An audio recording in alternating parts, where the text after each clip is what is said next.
तो नमस्ते भाई लोगों। तो चलिए, खेसारी फैन पता नहीं कहाँ सो गए हैं। खेसारी लाल का सॉन्ग लॉन्च हो गया है इतना बवाल लेवल का, और ये 2 घंटा हो गए।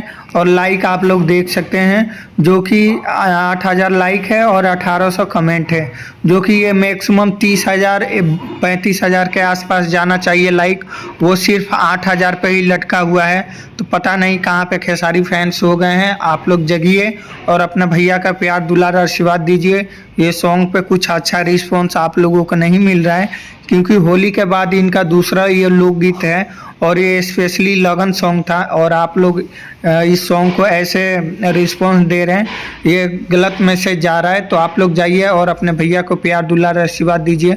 ये सॉन्ग पे आप लोग अच्छा रिस्पॉन्स नहीं दे रहे हैं, ये तो हमको पता नहीं, लेकिन हमें तो ये सॉन्ग अच्छा लग रहा है। लेकिन आप लोगों को कैसा लगा है, आप लोग ज़रूर कमेंट करके बताइएगा कि हाँ ये सॉन्ग कैसा है।